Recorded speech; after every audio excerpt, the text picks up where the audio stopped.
Hace poco Santiago Abascal dio un discurso en Vista Alegre que me gustó, la verdad, por una razón muy sencilla, porque después de años de Podemitis, donde todo el mundo veía el peligro en el partido de Pablo Iglesias, el de la coleta, no el otro, que está muerto, claro, alguien ha puesto el foco por fin en el principal problema de España, que algunos llevamos ya comentando durante mucho tiempo. Pero bueno, Abascal lo ha hecho más mediático, de lo cual me alegro.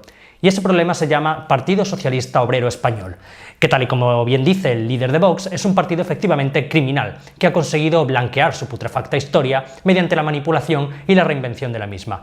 Hoy vamos a extender un poco más ese discurso de Abascal y vamos a ver a qué se refería cuando afirmaba que el PSOE es un partido criminal.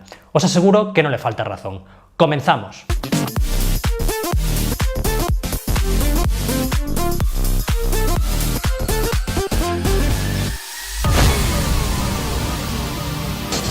Ya he hablado en algunas ocasiones de la historia del PSOE, pero conviene recordarla con más profundidad señalando algunos de los hechos más sangrantes de este partido colorín. Porque otra cosa no, pero disfrazarse de ovejitas lo saben hacer de muerte. Vamos a ver qué es lo primero que dice Abascal en esa intervención. Y le decimos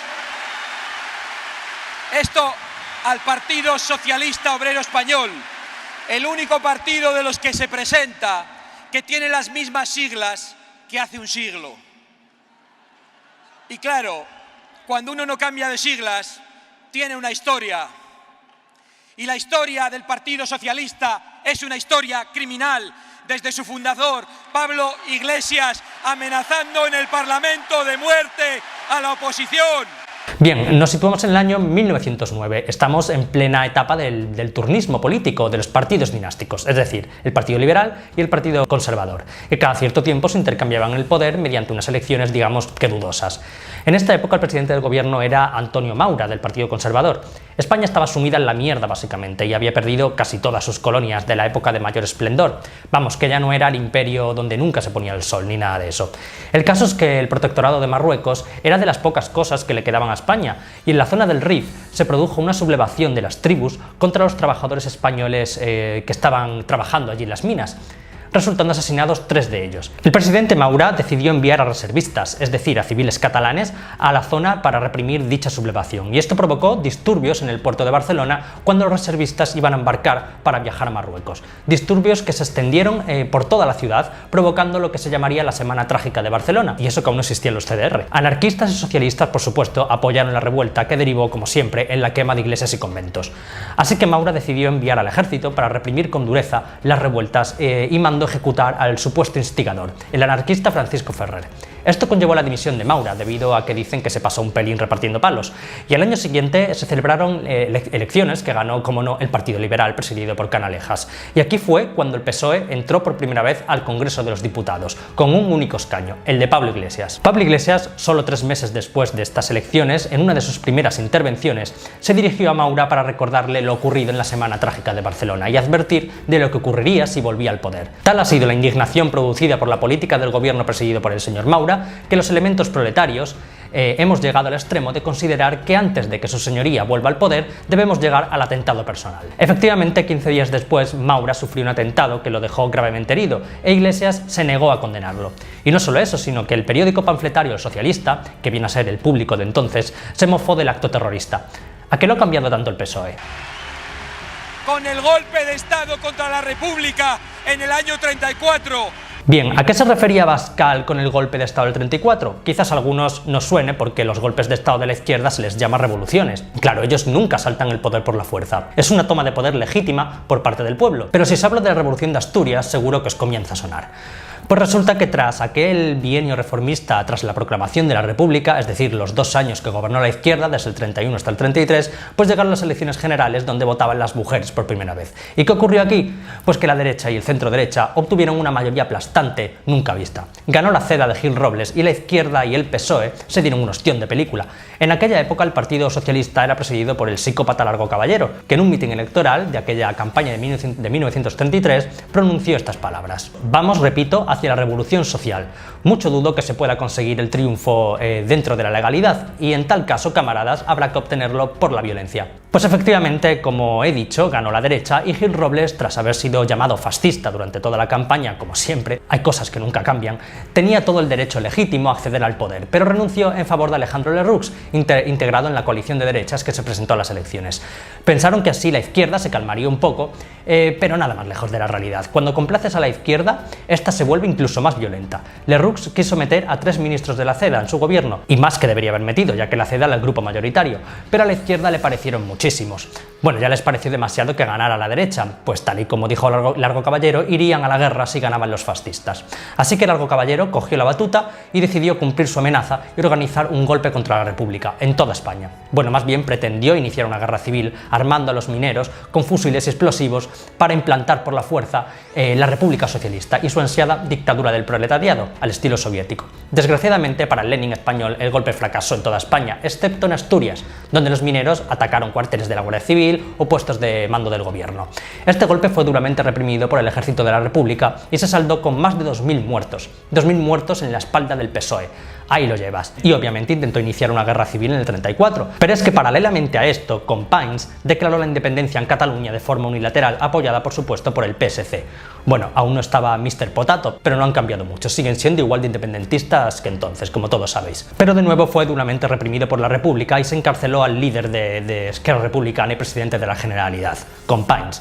Por eso resulta altamente llamativo los independentistas que salen a la calle con la estelada y la tricolor, cuando fueron los de la tricolor los que molieron a palos a los de la estelada para reprimir su ansiada DUI. Que poca gente había más republicana que Alejandro Lerroux, por muy de derechas que fuera, pero ahí estuvo en el Pacto de San Sebastián. Con el pucherazo de las elecciones de febrero del 1936. Bueno, esta noticia es relativamente reciente. Bueno, no reciente, ocurrió hace 80 años y pico, pero se supo hace bien poco debido a que lo desveló El Mundo tras publicar las actas electorales que llevaban años investigando 2 historiadores. Pues resulta que las actas se falsificaron y se produjo un baile de 50 escaños en favor de la izquierda, es decir, del Frente Popular, pues realmente ganó la derecha por 700.000 votos. La izquierda no podía permitirlo, después de estar dando por culo durante 3 años debido a que no estaban en el poder. Mediante huelgas, intentonas golpistas, asesinatos de opositores, resulta que la derecha volvía a ganar. Suele ocurrir, es como cuando gobernaba el PP y la izquierda no paró de incendiar las calles durante las 2 legislaturas y aún así volvía a ganar Rajoy. Os dejo el enlace al artículo del Mundo donde se habla de este sonado pucherazo. Con el asesinato del líder de la oposición a manos de la escolta socialista. Bueno, aquí viene la chicha, pues no es cualquier cosa. El asesinato de Calvo Sotelo por parte de la escolta socialista de Indalecio Prieto fue el detonante de la guerra civil. Sí, el PSOE provocó la guerra, Franco dio el golpe de estado ante un gobierno absolutamente criminal, con el país en la miseria, un continuo estado de guerra y con la república hecha añicos. Hay que decirlo abiertamente, y esto no es ser franquista. El franquismo fue ilegítimo porque no salió de la voluntad popular, pero es que el Frente Popular tampoco. Pero bueno, vamos a ponernos en antecedentes. ¿Quién era Calvo Sotelo? Bueno, pues Calvo Sotelo no era un tipo que pasaba por allí, ya era una persona importante en la dictadura de Primo de Rivera, donde fue ministro de Hacienda. Con la proclamación de la República en el 31 se exilió, pero cuando la derecha ganó en el 34 volvió a España y entró en el Congreso de los Diputados y se convirtió en el gran referente de la derecha española. Y esto, claro, le puso en el punto de mira de la izquierda, que estaba más descontrolada que nunca porque no estaban mandando. El otro hombre en cuestión es el teniente Castillo, un guardia de asalto que se dedicaba a entrenar a las milicias socialistas. Bien, se suele decir que el asesinato de Calvo Sotelo fue una venganza por el asesinato un día antes del teniente Castillo, la izquierda, como siempre, justificando sus crímenes. El caso es que el teniente Castillo hizo algo que le hizo ponerse en el punto de mira de sus asesinos. Y es que el 16 de abril de ese mismo año, durante el entierro de un guardia civil asesinado por la izquierda, mató a 2 personas para reprimir una manifestación de derechistas contra el gobierno del Frente Popular. Uno lo mató un guardia suyo y el otro él mismo. Pero resulta que uno de los asesinados por Castillo fue Andrés Sanz de Heredia, el primo del falangista José Antonio Primo de Rivera, y el otro José Yaguno, un estudiante de medicina del Partido Carlista. A partir de ese día, Castillo se convirtió en diana de falangistas y carlistas, recibiendo amenazas de muerte diarias, hasta que el 12 de julio fue asesinado por 4 personas cuando se dirigía a su cuartel en Pontejos. Vamos, que está más que claro que a Castillo lo mataron militantes falangistas y carlistas, y que nada tuvo que ver con la oposición del gobierno en el Congreso de los Diputados, es decir, con Calvo Sotelo o Gil Robles, al que también intentaron asesinar. El caso es que, curiosamente, incluso incluso antes del asesinato de Castillo, a Calvo Sotelo le habían cambiado la escolta de confianza, que fue clave a la hora de que pudieran raptarlo, la escolta del dirigente del PSOE, Indalecio Prieto. Lo metieron en un furgón y le pegaron 4 tiros y lo tiraron en un cementerio. Así que es falso que Calvo Sotelo fuera asesinado en venganza por el asesinato de Castillo, que no era ningún hombre relevante para la política española, pero Calvo Sotelo sí lo era. Era el mayor referente de la derecha monárquica y conservadora en España, junto a Gil Robles, al que pudieron avisar a tiempo y se salvó de milagro. Este hecho y no otro fue el que hizo que Franco se decidiera sublevarse contra la República, pues hasta ese momento fue de los mayores detractores al golpe de Estado que se estaba preparando y que seguramente no se habría llevado a cabo de no ser por ese clima insostenible de violencia que desembocó en este asesinato. Pero no hemos terminado con el robo del oro del Banco de España que se llevaron a Moscú.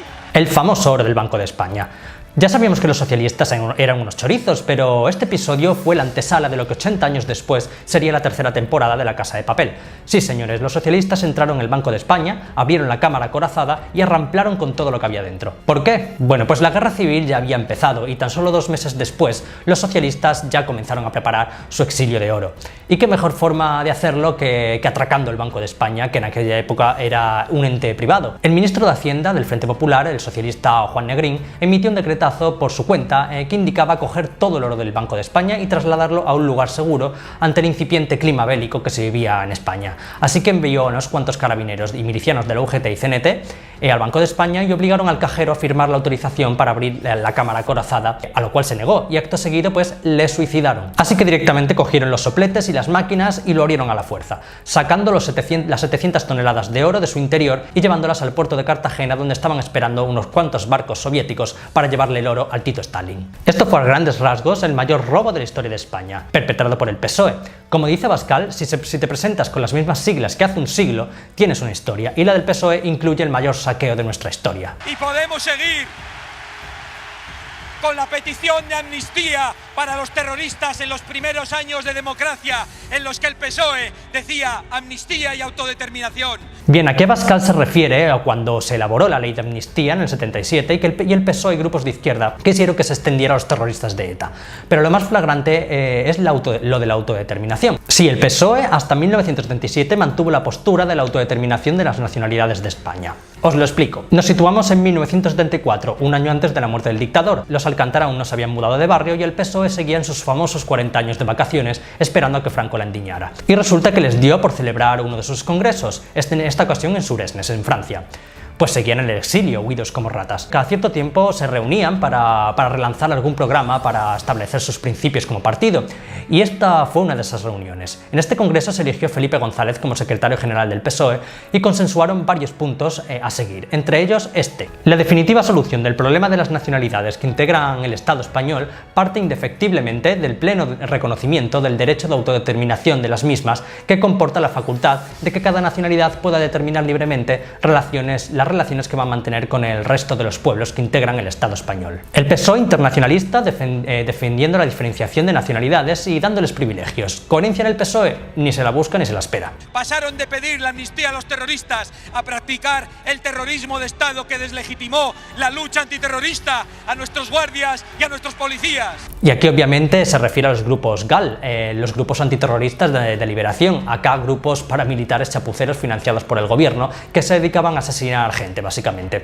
Este escándalo mayúsculo, que en cualquier democracia habría llevado a la ilegalización ipso facto del Partido Socialista, consistió en la utilización de fondos reservados del Estado para pagar a un grupo de pistoleros que mataran a los etarras, haciendo de forma clandestina el trabajo de la policía de detenerlos y de los jueces de condenarlos. Y algunos diréis, bueno, pero es que mataban a etarras, no es tan malo. Bueno, pues aparte de que España no es el salvaje oeste y aquí a los criminales se les captura y se les juzga, el problema es que el Ministerio del Interior, que financiaba este grupo, empezó a contratar auténticos chapuzas como sicarios portugueses y demás calaña criminal, porque claro, se estaban quedando sin dinero, y eso les llevó a confundirse en numerosas ocasiones a sus objetivos. Por ejemplo, el empresario Segundo Marey fue confundido por los GAL con un líder etarra y fue asaltado en su casa, golpeado, torturado junto a su esposa, rociado con gases lacrimógenos y secuestrado en una cabaña de Cantabria durante días. Así se las gastaba el PSOE. Por este caso fue condenado el ministro del Interior, José Barrionuevo, y nunca jamás se supo quién era el misterioso señor X. Bueno, realmente sí se supo, todo el mundo lo sabe. Otra cosa es que haya sido ocultado sistemáticamente. ¿Pero creéis que el PSOE se sintió avergonzado por este caso? Ni mucho menos. Felipe González y toda la cúpula del PSOE fueron hasta la puerta de la prisión de Guadalajara a despedir y abrazar a Barrio Nuevo a su entrada. ¡Qué maravilla de foto para el recuerdo! Y por si fuera poco, el Partido Socialista ha sumado a esa historia criminal la corrupción, el latrocinio, los seres que todavía se están juzgando en Andalucía y no sabemos si se juzgarán a tiempo.